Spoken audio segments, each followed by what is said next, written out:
All right, let's jump right in. We're going to explore what is arguably the absolute hardest working, yet totally unsung, muscle in the entire human body. I mean, we literally take it for granted every single minute of the day.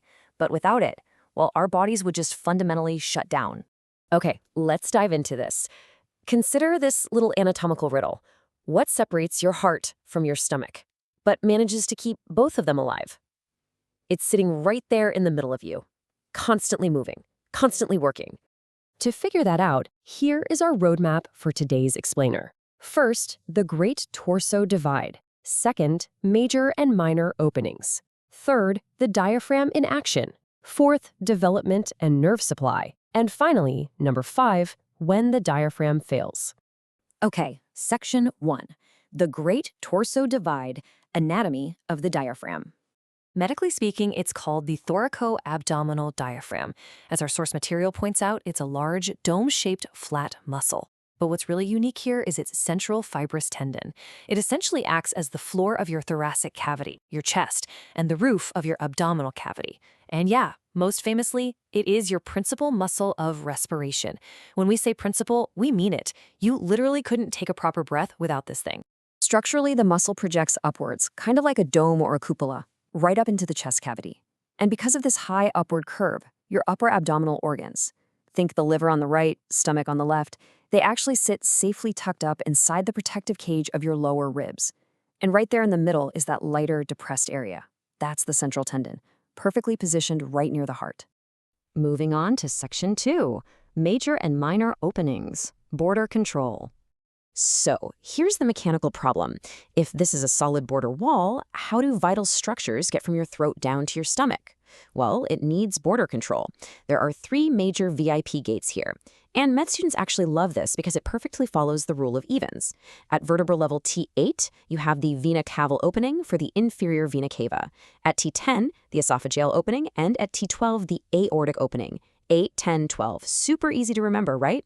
So venous blood goes up through T8, your food goes down through T10, and oxygenated blood pumps out through T12.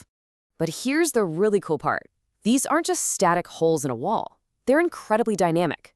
When you take a breath and the diaphragm contracts, that caval opening actually gets pulled wider. It physically enhances the venous blood returning to your heart right when it needs it most. On the flip side, the esophageal opening does the exact opposite. It creates this sharp pinchcock sphincter effect when the muscle contracts, essentially squeezing the esophagus shut to stop stomach acid from washing back up. And the aortic opening? Well, it's totally unaffected. It sits safely tucked behind the diaphragm, so your breathing doesn't mess with the body's main high-pressure bloodline. Section 3. The diaphragm in action, more than breathing. All right, so it regulates borders and pulls in air, but prepare to be a little surprised here. It's a muscle for abdominal straining. You need it to crank up intra-abdominal pressure for, well, everything from going to the bathroom to childbirth. It's also a weightlifting muscle. If you take a deep breath and close your vocal cords, the diaphragm acts like a pressurized internal weight belt, supporting your spine so it doesn't flex under heavy loads. Add in its job as a blood pump and a stomach sphincter, and honestly, it's a multitasking marvel. Section 4. Development and nerve supply, the origin story. To really understand why it's built this way, we have to look at how it builds itself. In an embryo, the diaphragm actually merges from 4 totally distinct structures. You've got the septum transversum, the pleuroperitoneal membranes, the dorsal mesentery, and the body wall. All these different puzzle pieces have to fuse together perfectly. But, and this is the crazy part, they don't fuse in the chest. They actually fuse all the way up in the neck. Since it starts up in the cervical region, its muscle tissue comes from the 3rd, 4th, and 5th cervical nerves. Hence, the super famous medical mnemonic, C3, 4, and 5 keep the diaphragm alive. Those nerve roots combine to form the phrenic nerve. So as the embryo grows and the diaphragm descends way down to the bottom of the ribcage, it literally drags those phrenic nerves all the way down with it. That is exactly why this absolutely critical nerve has such a long, vulnerable path through your neck and chest. Section 5. When the diaphragm fails. So what happens when this vital border wall gets compromised? Because it's stitched together from 4 different pieces, sometimes they just fail to close properly during development. That leads to congenital hernias, like a foramen of Bochdalek hernia, where a gaping hole allows intestines to push right up into a baby's chest and actually compress their lung. Not good. Then you have acquired hernias, which happen later in adults when muscle weakness or blunt trauma forces structures up where they don't belong. Take a sliding hiatal hernia, for instance. It's the most common internal hernia we see. Remember that esophageal opening at T-twin? Well, if the muscle weakens right there, the top of the stomach can physically slide right up into the chest cavity. Once that happens, the diaphragm can't do its pinch-cock sphincter thing anymore. The result? Severe acid reflux, peptic esophagitis, and just brutal chronic heartburn. Your stomach is quite literally in your chest. But failures aren't always structural. Sometimes they're just functional hiccups, literally hiccups. We've all had them, right? But anatomically, they're just involuntary spasmodic contractions of the diaphragm, followed immediately by your glottis snapping shut. Usually, it's triggered by gastric irritation. Since your stomach sits right under the left side of the diaphragm, eating too fast or chugging soda can irritate it, causing the whole muscle to just spasm. And here is another absolutely fascinating quirk of its wiring.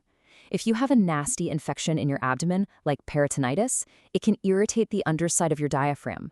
But get this, you might not actually feel the pain in your stomach. You might feel intense, sharp pain right at the tip of your shoulder. Why? Remember C3, 4, and 5? The phrenic nerve shares those exact same roots with the nerve that supplies the skin over your shoulder. Your brain literally gets confused about where the distress signal is coming from. It's a textbook example of referred pain. So the crucial point is this. The thoracoabdominal diaphragm is so much more than just a sheet of tissue. It's a dynamic border control system, a heavy lifting support belt, a blood pump, and literally the reason we draw breath. Which leaves us with a pretty provocative final thought to ponder today. If a single sheet of muscle tirelessly manages our breathing, blood flow, and digestion boundaries, how might our modern, slouched, screen time posture be quietly compromising this unsung hero? Keep your chest open, take a deep breath, and maybe show your diaphragm some appreciation today. Thanks for joining me on this explainer, and keep learning.